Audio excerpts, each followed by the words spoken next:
بسم الله والحمد لله والصلاة والسلام على رسول الله صلى الله عليه وسلم يتكبراتو يهودي بتسبوت السلام عليكم ورحمة الله وبركاته إن شاء الله زاري دقمو سورة الناس أنقص وستنا نعلم مالتنا كذا بفيت كمخرجان كصفان نعلم مالتنا زاري من نيو طرف اللسان يرى مخرج نعلم مالتنا يرى مخرج يسون موجبوتا نعلم مالتنا بلفو የኑን መኽረጅን አይተናል ማለት ነው።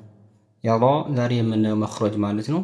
የምላሳችን ጫፍ ትንሽ ከጀርባው ተወሰነ ፓርት ትይዩ ካለው ለታ ወይ ደግሞ የላይኛው ጥርሳችን መባቀያው እሱ ጋር በመነካካት ማለት ነው። የምላሳችን ጫፍ ትንሽ በጀርባ በኩል ያለው እና የምላሳችን ጫፍ ከላይኛው ከፊት ለፊት ጥርሳችን መባቀያ ስጋ ክፍል ማለት ነው። ማለትም ድዳችን ክፍል ጋር በመገናኘት ይወጣል ማለት ነው። ፊደሉም ሲጠራ አዶ አዱ ሪ አሩ አሩ አሩ የአዶ ተክሪር አለው ማለትም መደጋገም አለው ማለት ነው። ተክሪር አለው ሲባል ግን በጣም ብዙ ጊዜ አር በዚህ መልኩ አይሆንም ማለት ነው። አሩ አሩ አሩ በጣም መብዛት የለበትም ማለት ነው።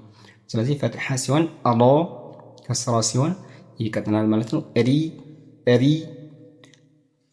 ضم ሲሆን አሩ ተፍኺም ነው። ፈትሐና ضم ሲሆን ተፍኺም ነው። ስኩን ሲሆን ደግሞ እንደ ሁኔታው ሊቀጥንም ሊወፍርም ይችላል ማለት ነው። እሱም በሰፊው ቀጣይ እናየዋለን ማለት ነው። ወደ ቁርአኑ ስንመለስ أعوذ بالله من الشيطان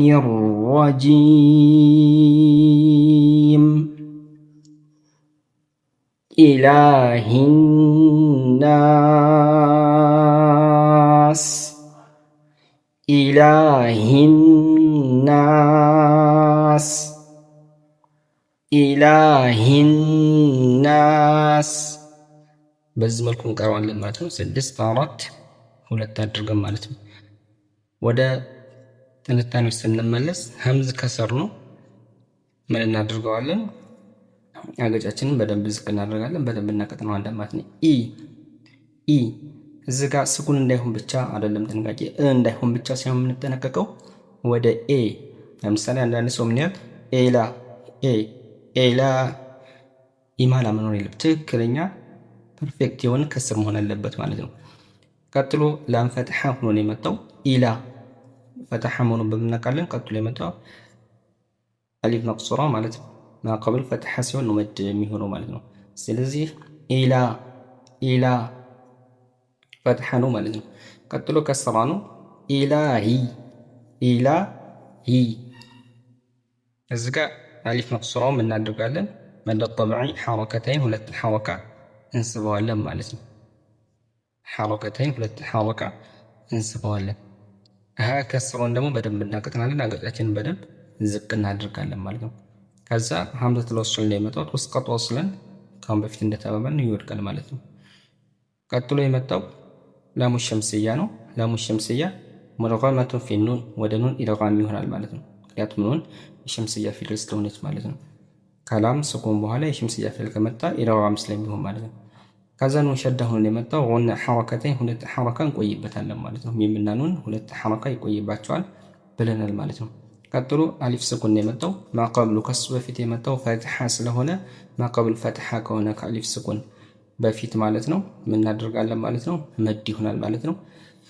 መድ ጠብዒ ይሳባል ካያዝ ወስል ካደረግን ማለት ነው። እዚህ 3 ቁጥር ላይ ካላቆምን ማለት ነው። ነገር ግን የምናቆም ከሆነ መድ ዓሪድ ሊሰኩን ማለት ነው። 2 ሐረካ 4 6 ሐረካት ይሳባል ማለት ነው። ይሳባል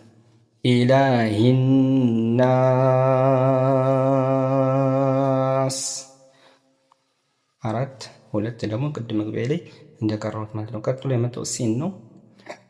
ከሰር ነው። የምናቆም ከሆነ ምን ይሆናል? ስኩን ይሆናል ማለት ነው። ስኩን ይሆናል። ስለዚህ ስኩን በሚሆንበት ሰዓት ሶፊር አለው። ዛሬ የምናየው እንደውም አንዱ ሲፋ ስለ ሶፊር ነው። የወፍ ድምጽ የሚመስል ነገር አለው። እንዲሁም ደግሞ የአየር ፍሰት አለ። ፈሐተሁ ሸኽሱን ሰከት ስን ሲን አለች ማለት ነው። ስለዚህ ሀምስ ፊደል ስለሆነ የአየር ፍሰት ይኖረዋል፣ የተወሰነ የድምፅ ርዝመት ይኖረዋል ማለት ነው። አናስ አስ ሶፊሩ የወፍ ድምፅ የሚመስለው እሱ ነው ማለት ነው። ስለዚህ ኢላሂናስ በዚህ መልኩ ይቀራል ማለት ነው። ዛሬ የምናየው ሲፋ ደግሞ አሶፊር ይባላል። ሶፊር ማለት የወፍ ድምፅ የሚመስል ማለት ነው። ስለዚህ ፊደላቶቹ ሶስት ናቸው። እነሱም ሲን፣ ሶድ እና ዘይ ወይም ደግሞ ዛ። ስለዚህ ፊደላቶቹ እነዚህ ናቸው። በተለይ ስኩን በሚሆንበት ሰዓት በደንብ ጎልቶ ይወጣል ማለት ነው። አስ አስ ሲን ሲሆን ማለት ነው። አስ አስ ይሄ ደግሞ ሶድ ሲሆን ማለት ነው። ሌላው አዝ አዝ አዝ ይሄ ያለው ማለት ነው። ስለዚህ ሶስቱ ፊደላቶች ሶፊር የሚባል ባህሪ አላቸው ማለት ነው። ከነዚህ ውስጥ ሲንና ሷድ ምን አላቸው? ሀምስ ባህሪ ያላቸው ማለት ነው እና ድምጻቸው ትንሽ ይረዝማል ማለት ነው። በቀጣይ እስከምንገናኝ ወሰላሙ ዓለይኩም ወረሕመቱላሂ ወበረካቱ።